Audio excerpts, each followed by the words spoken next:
Anna Anderson's story begins in mystery and ends in tragedy, a journey that takes us from the splendor of Imperial Russia's downfall to the suffocating walls of psychiatric institutions. In the early 1920s, she appeared in Berlin after a failed suicide attempt. Found wandering and broken, claiming an identity that shocked the world, she said she was Anastasia Romanov, the youngest daughter of Tsar Nicholas II. Survivors of the Russian Revolution were both intrigued and skeptical. To some, she bore an uncanny resemblance to the lost Grand Duchess, her mannerisms and private knowledge adding to the speculation.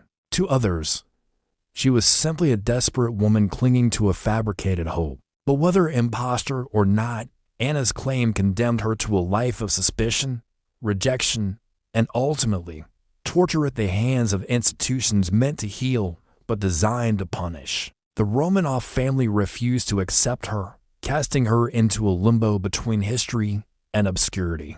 With no place to call home and her name a constant target of ridicule, she drifted across Europe, shunned by the very aristocracy she claimed as kin. The question of her identity became a public spectacle, splashed across newspapers and debated in courtrooms. Experts probed her face, compared scars, and interrogated her memory. Her supposed allies often abandoned her when doubt grew heavy. In time, the world's curiosity turned cold, and Anna Anderson was left with little more than her own voice insisting she was the lost princess of Russia.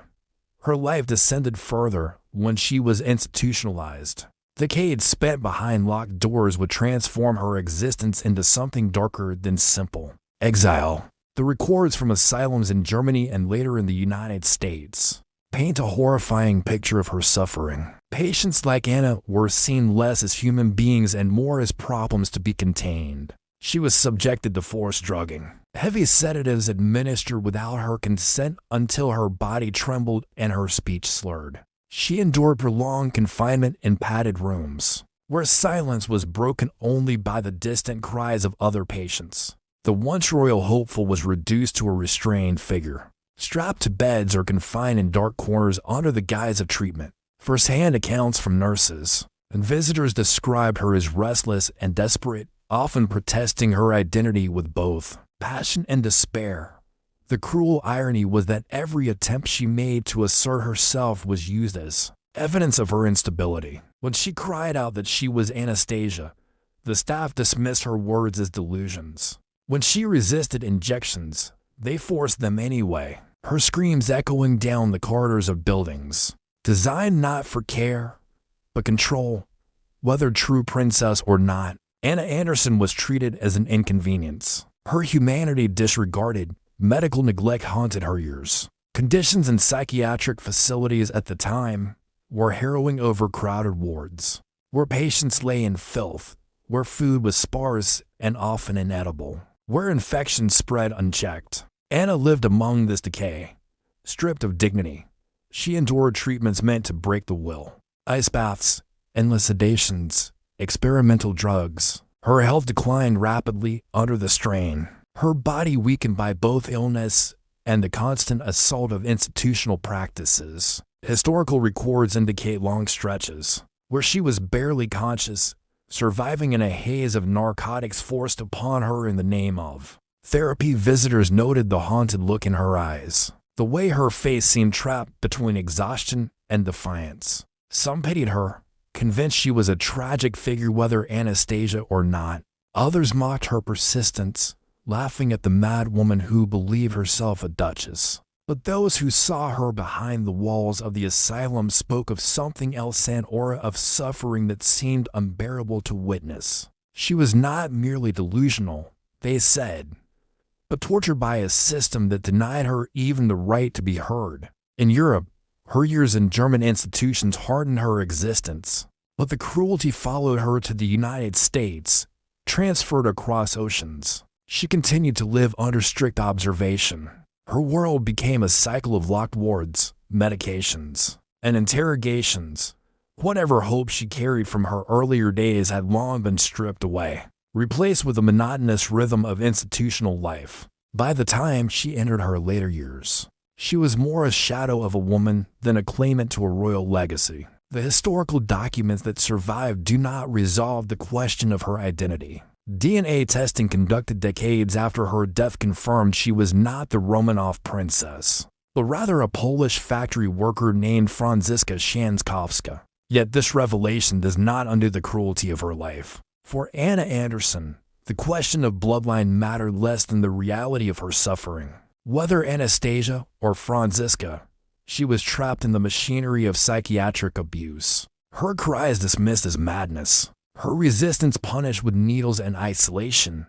The institutions that housed her mirrored the darkest aspects of psychiatric history. Patients were often reduced to case files, stripped of individuality. Anderson's name, real or not, became just another entry in ledgers filled with broken lives. She lived and died in a time when the mentally ill were warehoused rather than healed, when doctors wielded power unchecked, and when society preferred its uncomfortable figures locked away from sight. Her tragic end in these institutions reflects a system that failed countless others, but her fame made her suffering uniquely visible. As the years passed, her story drifted further into myth and mystery. To some, she will always remain Anastasia, the lost daughter who narrowly escaped execution. To others, she is Franziska, an impostor who paid the ultimate price for her deception. Yet the undeniable truth is that Anna Anderson was a woman crushed between history and medicine, consumed by suspicion and cruelty until little remained. Her face, once the subject of royal comparisons, ended its days marked by sorrow. Her body ravaged by neglect, her voice silenced not by time, but by forced sedation.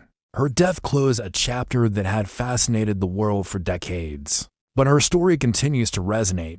Because it reveals something more than identity, it exposes the inhumanity of institutions that punish the vulnerable instead of protecting them. The tragedy of Anna Anderson is not whether she was Anastasia, but how she was treated as less than human, a life written off as delusion. Her existence wasted in the shadows of psychiatric wards. She is remembered today not as a Duchess reborn, but as a warning of what happens when care turns into cruelty, when history becomes spectacle, and when a woman's life is swallowed whole by doubt, rejection, and torment. The grim irony of Anna Anderson's fate was that, while she had spent her life fighting to be recognized as a royal, her existence was reduced to that of an inmate forgotten within cold, sterile walls. The world outside debated her identity endlessly. Yet the institutions where she was confined treated her less like a person and more like a burden. Historical accounts suggest that she endured cycles of forced sedation, with doctors prescribing powerful narcotics under the guise of treatment. Patients who resisted were often restrained, sometimes strapped to beds for hours or even days, and Anna was no exception.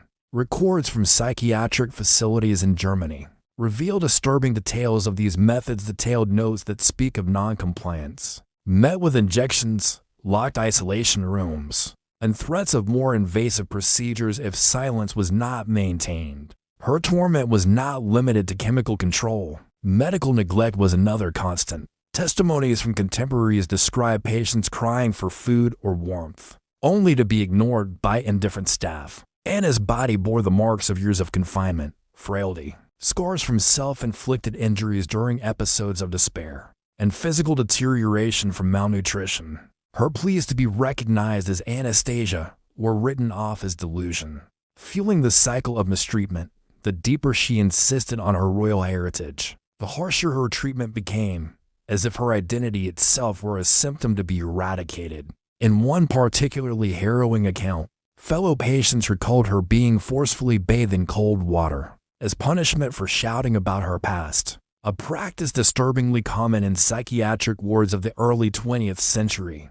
As decades passed, Anna's life became less about proof of her claim and more about survival in an environment that crushed individuality. The hope that she might one day convince the world of her lineage gave way to a grim acceptance that she was caged within institutions that thrived on control. Visitors who came to see her often left disturbed by her appearance, hollow cheeks, trembling hands, and a gaze that seemed to carry both defiance and unbearable exhaustion. Yet, even in her most broken states, she would whisper of ballrooms, palaces, and a family lost to the violence of revolution. These fragments of memory or invention haunted her until her final years in the United States, where she was later confined. The conditions were not much better, though the American institutions branded themselves as progressive compared to their European counterparts. The reality was strikingly similar: overcrowded wards, undertrained staff, and the rampant use of experimental treatments made survival a daily battle. Electroconvulsive therapy, ice baths, and prolonged confinement were still being administered to patients deemed difficult or resistant. Anna, already labeled as delusional, fell directly into this category. It is chilling to imagine the once hopeful woman strapped into chairs for shock treatments or locked away in padded rooms as her cries went unheard. Her story ultimately became less about whether she was Anastasia, and more about how societies dealt with those who did not fit neatly into accepted narratives. She was punished not only for her persistence in claiming an identity, but also for daring to stand outside of the lines drawn by medical authorities and historical consensus. Her tragic end spent in shadowy corridors where the sound of rattling keys and echoing footsteps replaced the grandeur she once described, serves as a reminder of the cruelty that institutions inflicted on the vulnerable under the banner of care. When Anna Anderson died in 1984, the debate about her identity still raged, but her own suffering had long since been sealed. DNA evidence later disproved her claim, linking her instead to a Polish factory worker. Yet this resolution arrived far too late to free her from the decades of torment she endured. The world may remember her as the great pretender or as a woman tragically misunderstood. But behind the myths and the controversies lies an undeniable truth. She was a victim of an age when mental health treatment was often indistinguishable from torture. As Anna Anderson grew older, her life became less about survival inside institutions and more about the endless battle for recognition. Despite her fragile health and the trauma she had endured for decades, she clung to her claim that she was Grand Duchess Anastasia of Russia. Throughout the mid-20th century, Anna became the center of one of history's most controversial identity disputes. Supporters, including some aristocrats, former servants of the Romanov family, and wealthy benefactors, stood by her side, convinced that her striking resemblance to Anastasia and her intimate knowledge of Romanov family details were undeniable proof. But critics argued just as fiercely. They dismissed her as a mentally unstable woman desperate for attention, or worse, a cunning imposter seeking fortune. The legal battles dragged on for decades, stretching from German courts to international investigations. Each trial dissected Anna's memories, behavior, and physical features in excruciating detail. Doctors compared her scars to Anastasia's rumored injuries. Witnesses were summoned, some swearing she was the lost Duchess, others swearing she was a Polish factory worker named Franziska Szankowska, who had disappeared around the same time. The courtrooms became a stage of humiliation. Anna's trauma and mental instability were laid bare for public consumption. Her facial expressions, twisted in defiance, rage, or despair, became newspaper spectacles. Each session reminded her of the same powerlessness she had endured in hospitals. Her identity, her dignity, and her very existence debated by strangers as if she were nothing more than an exhibit. For Anna, it was torture of a different kind, not with straps or cold baths, but with words, suspicion, and endless doubt. As the years passed, Anna's health deteriorated. The decades of abuse in psychiatric institutions had left her body frail, and her mind permanently scarred. Though she lived outside hospitals in her later years, she was never truly free. Nightmares plagued her. She was prone to sudden outbursts, haunted by the memories of electric shocks, forced drugs, and the voices of doctors who treated her like less than human. She often lived in isolation with the help of loyal friends, but her paranoia deepened. Even those who cared for her sometimes became targets of her suspicion. Her life was a strange mixture of devotion and tragedy. On one hand, aristocrats treated her as royalty in exile, but on the other, society at large mocked her as a fraud. In 1968, she married an eccentric American history professor, Jack Manahan, and moved to the United States. Their marriage was unconventional, often described as bizarre. But Jack seemed to care deeply for her. To some, he acted as her protector, but to others, he merely enabled her delusions. Still, in America, she was far from free. Her past followed her like a shadow. Journalists stalked her, skeptics ridiculed her, and her identity trials continued to loom like a curse. Even in her final years, she was forced into psychiatric care multiple times, reliving the very nightmares that had tortured her for half a century.